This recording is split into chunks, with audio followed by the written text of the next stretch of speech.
Where's your beer? Where's your beer, Johan? What you doing? Yeah, hang on. Hey, lekker, nervous and excited and all sorts of things. These coaches are I keeping want us to vomit. busy. That's it. Yeah, you're so nervous you want to vomit. Keeping us busy with all sorts of funny things. I think Gatland, he's got a trick up his sleeve. I mean, we see now that he only picked 4 players that played last week Wednesday against SA. Yeah, yes and no, dude. I think I read an article from another journalist whose name I'm not going to say, but who says that Sir Clive Woodward. Sir Clive who? Sir Clive. I've never heard of him. Never heard of him. You know, they don't agree with this. They wouldn't have picked the same team. I mean, he left out who was the captain of the group until like a week ago. Was that also just a plan? Start with the team. Should we start with the team? And let's start with the Lions team. Okay, let's start with the Lions team. Okay. Oh. So, yeah, not that many surprises. Stuart Hogg. But a big surprise in the back three is no Adams. No Josh Adams, yeah. No, that was all along very weird that he didn't, that I thought that it was strange that he didn't experiment with Duan van der Merwe on the right wing so that he can pick both. Yeah. Because we were wondering what's going to happen. He's playing both these excellent players. I think that he's thinking, give Duan a chance in South Africa. I think he's going to have a bit of extra fire and so forth because it's in South Africa and he wants to prove himself. But Josh Adams isn't even in the squad, in the matchday squad. He's not even in the 23, which I think is a big shock because he's a try machine. It's probably a national tragedy in Wales now. I think so, definitely, yeah. So that's very interesting. I mean, it's difficult to pick between those two. It must have been very hard to pick. And then an Elliot Daly, which we speculated quite a while ago that he might play at 13. And no Owen Farrell. So no Owen Farrell. Well, Owen Farrell's on the bench. Yeah. Which is a surprise. Well, he's been off form, but it's a surprise that, I mean, with his experience and captain of England and that sort of thing, and all the shoulder charges and whatever, that they don't keep him in, in the starting lineup. Yes. I thought he was going to start. Definitely. But it's an excellent back line. Very, very good. Dan Bigger, that wasn't a surprise at all. Yeah. Ali Price. I had to go check which country he plays for. I didn't know. I don't even know. That's why I went quiet now. I was waiting for you to say something. Yeah, he's Scottish. He was, when the tour started, he was the third choice. And he's basically played himself into the team in the warm-up games. I think Conor Murray was definitely penciled in as playing there.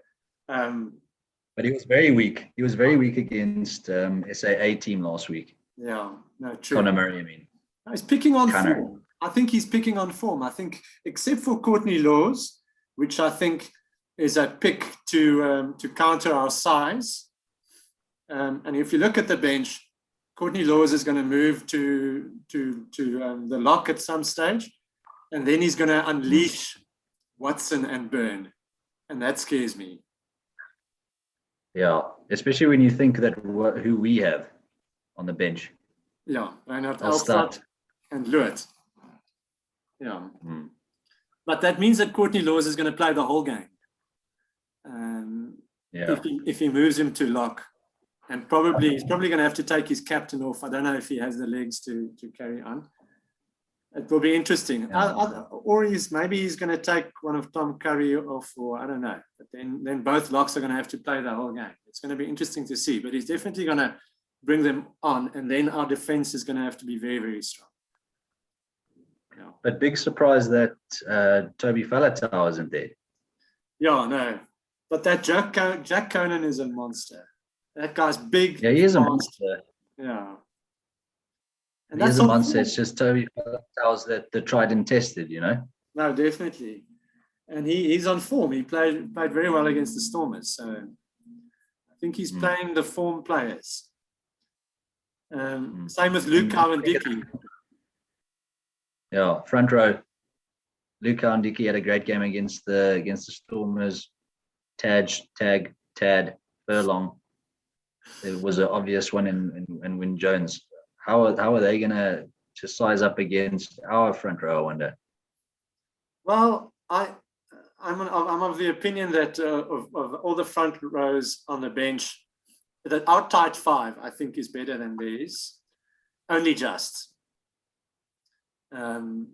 If you look at the players on the bench and the starting players, all of them together, including Lewitt, I think our tight five is a little bit better than theirs. But I think their loosies are better. Collectively, all their loosies together is better than ours.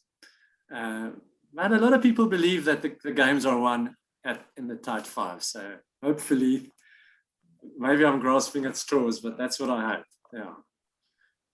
Let's hope so. Well, let's move on then to our team, the Springboks. And Che and Nyakane and Mbunambi. Mbunambi's not a surprise, but the two starting props is definitely a surprise. Yeah, I think Oxenchair is quite new. You know, Yeah. I didn't expect that so soon to throw him into the deep end so soon, but maybe he's going to swim. You know, they must have seen something in training that tells him that they should start these players. Trevor Nyakane's played 43 tests for the Springboks, but didn't look good in the scrums in the last games that he played. Yeah. So that is a big surprise, and that's the only really big surprise in the starting 15. The rest was all pretty much expected. Kwagga was chosen over Jasper Wiese, which I'm not disappointed with. I'm happy with the decision, and I trust them in why they made the decision. You gave a very good reason. Maybe just tell us again why you think Kwagga is a better option. It was actually, I watched it on one of the other YouTube channels. They were discussing what Dwayne's role is, other than obviously being a battering ram and in the lineouts, etc. He actually organizes the defense, and against Georgia, they tried using Kwagga, in the same role. Telling the defender, he watches the attack, and he tells calls to his teammates to make up the numbers on that side, etc. So maybe they saw something like that in him, and they saw that he was clever enough and experienced enough to marshal the defense. But I was hoping there'd be a surprise with Marcel Coetzee, or someone like that they would bring him in. Yeah. No, but I think he's a brilliant rugby player. I just think he's a little bit light, but he's going to give 100%. He's good in all facets of the game. He doesn't get over the gain line as much as of Jasper Wiese, but you've got a lot of other players that can get over the gain line. Oxenchair is a very good ball carrier, that you can say for him. So is Trevor Nyakane. So he can be used a lot to get us over the gain line instead of possibly a less mobile prop than a Frans Malherbe and a Steven Kitzel. So maybe that gives you something else. And also because might be a very fast-paced game, Ox and Trev are both quite mobile, slightly smaller, but gives you more mobility. Which is funny because before the tour started, everyone was under the impression that the Lions were going to come with a pacey, loose trio. Yeah. And now we've done it. That's why I think there's a bit of countering. Maybe Gatland sat yesterday. I think he possibly made a few changes yesterday when he saw our team and he thought, okay, now I'm going to do this and that. I don't think he knew that he was not going to play Conor Murray and Faletau and Owen Farrell until maybe a couple of days ago. If you ask me, I don't know. But then the question is, perhaps they underestimate our attacking ability? Yeah. They thought that we were just going to be this monster, this monster pack. And maybe they underestimate, or maybe they correctly estimate our attacking ability, and they've just decided they're going to just beat or grunt, and that means that they'll win the game. If they win the collisions, then they'll win. Well, then like Ascot says. Yeah, then we get to our back line, which I think is a lot more even. I think our only drawback is in the loose forwards. But in the back line, the two players that come in the back line, in Pollard and Mapimpi. Yes, Mapimpi's last game that we saw him play for the Sharks, he was absolutely outstanding. He was bumping people, beating. He was on crazy form. So like last year in Super Rugby, he was on crazy form as well. So since it's almost like the World Cup gave him this confidence, and he's just carried it through all the way, you know. So I'm hoping that he can counter Anthony Watson there, and you know, looking at the other wing, I'm hoping that Cheslin Colby is world class, possibly the best wing in the world, but he's up against a massive Johnny Bravo dude in Duan van der Merwe. Yeah, that's a worry. That's a slight worry. They would work out a plan where he gets obviously support from other players. I'll assume he'll stay quite close to his sideline, and they'll try and push him infield as much as possible, and not give him space on the outside. So they would have. Jacques Nienaber is a defense coach, so they would have worked out a tactic to push him into the midfield and not give him space on the outside, and then he can be assisted by Amanda Lender, and possibly by a couple of loose forward runners that will cover someone like Kwacha, that will cover that channel, the outside channel, when we are on the defense. So they would have worked out a tactic. They won't just leave Cheslin all on his own to cover Duan van der Merwe. There will be help and support there, I'm pretty sure. But under the high ball, yes, it's also difficult. But that's Duan's weakness, is apparently turning him over. These big guys don't like turning around. They don't like chasing the ball. Maybe also struggles to jump. He struggles to jump because I have this feeling that he misses leg day every now and then. If you look at his physique. Just doing my workout. Tuesday's arms and back. Well, you asked me to come by, sir. Oh, did I? Yes. Oh, it's a deep burn. Oh, it's so deep. Oh, I could barely lift my right arm because I did so many. He's got scrawny little legs. Check him out. Big upper body. Okay, I haven't paid attention. And that, kids, is why you must never skip leg day. Okay, fantastic. I never skip leg day. Whoever goes to the gym, those guys don't skip leg day. Okay. Okay. Okay, then we move to our bench. And the first part of the bench gives you a lot of hope. Marx, Kitshoff, and Malherbe, they're going to have a massive impact. I think their impact is going to be as big as the impact of Watson and Byrne. And then you just think to yourself, where is the game going to be won? Is it going to be won in the tight, or is it going to be won by loose, expansive play? Because when those guys come on, I hope we're going to win a couple of scrum penalties. Yeah, I'm hoping so. Lut is there, which is a complete unknown to us at the moment. Yeah, where is his fitness level? We don't know. Yeah.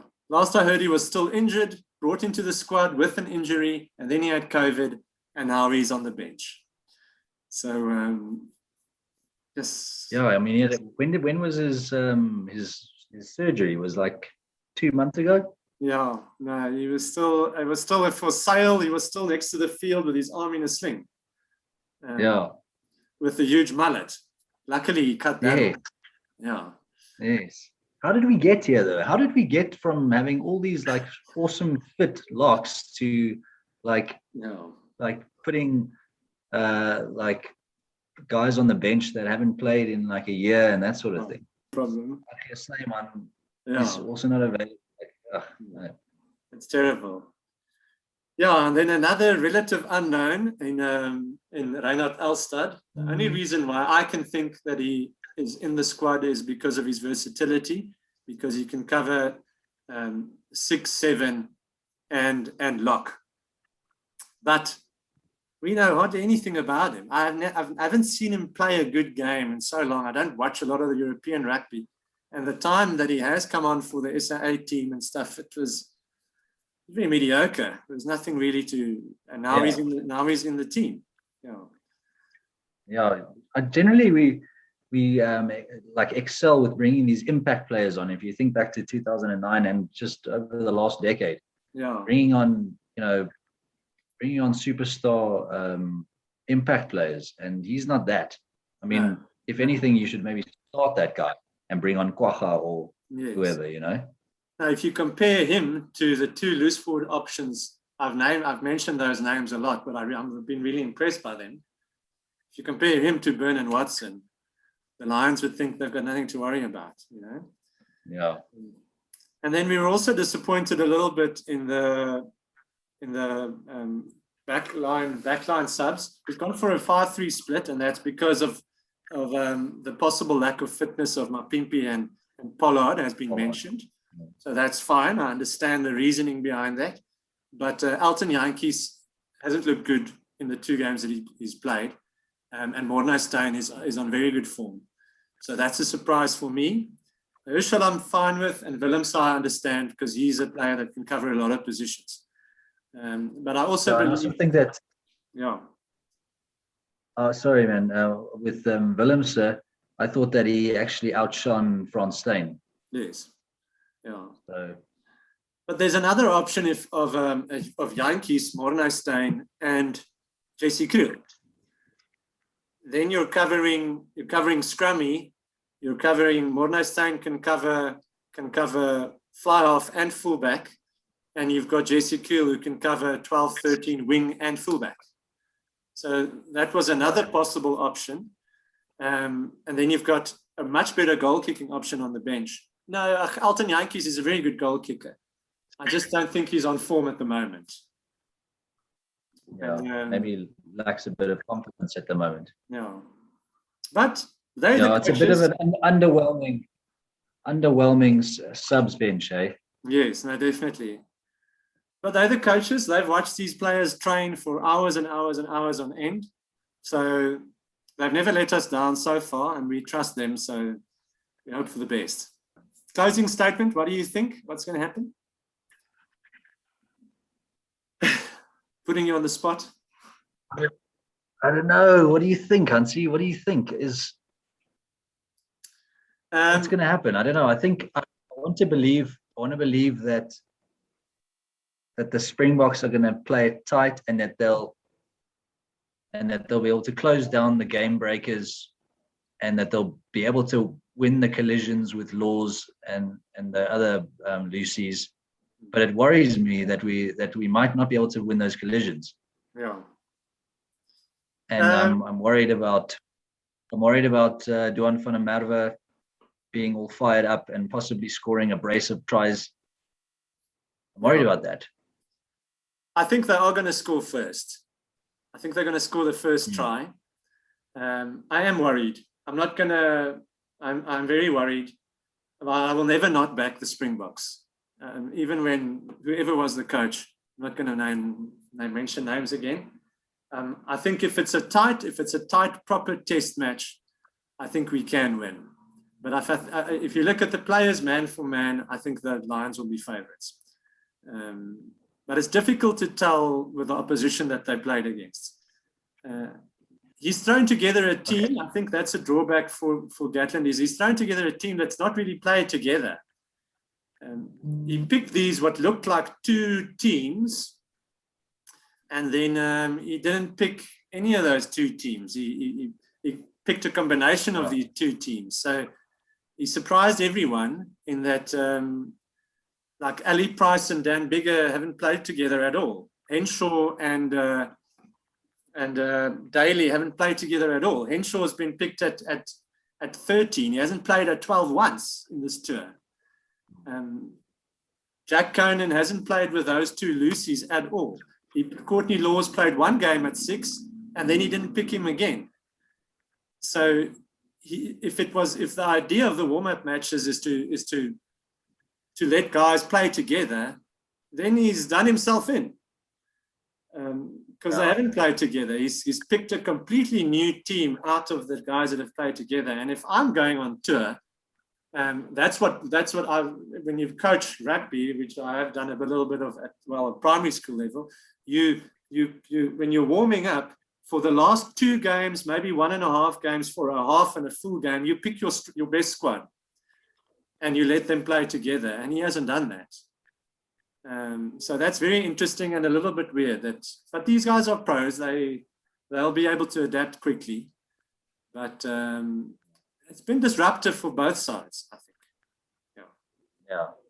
I'm just sad that we've lost our surprise factor.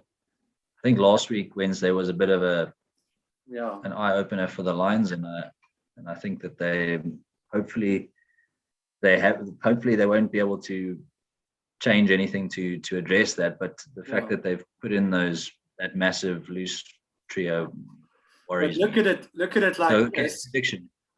If you look at it like this, only 4 of those players, the 4 of the players that are starting, were able to play against such strong opposition.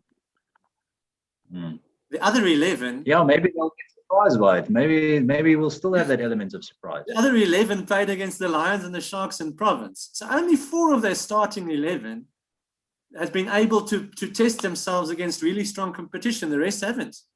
So that's why we thought he's picking his test team to play this very strong SAA team, because he wants to see what they can do. And then he didn't pick 11 of them.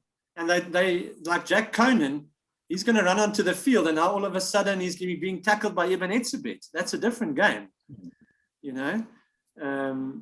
Maybe they're demoralized. Maybe the Lions from last week Wednesday are completely demoralized, and he's like, I can't field those guys because they took the knocks last week. Because they lost to these Oaks. Maybe he wants to try different Oaks. We don't know. Okay, but prediction. What do you predict? The Prophet hunts. I have to say a Springbok victory, a very narrow Springbok victory. And I'm saying a narrow Springbok victory because I think that Test rugby is won in the tight 5, a 9 and 10 combination. And I think that's where we have the upper hand. Tight 5 and a better 9 and 10 combination is which wins you the massive games. But it's going to be very, very tight. I said in the week, I said 3 to 5 points, and I stick to that. 3 to 5 points, Springboks, very close game. Okay. If I have to, so you've chosen the Springboks. Now I feel the same as you. I want the Springboks to win. But if I had to choose the Lions to win the game, I would predict that they would win it 28-16. So like a big victory. Because if they do win, I think what will happen is that they'll have 1 or 2 breakaway moments where it just gets away, sort of like in 1997. At Newlands, where the game just got away from the Springboks. You can see them scoring 2, maybe even 3 quick tries early on in the game, and then it's going to be over. Then it's going to be catch up. But I hope not. I hope not. And I don't think so, but it's probably not impossible. Okay. Anyway, super excited, super nervous. Go Bokke. Go Bokke.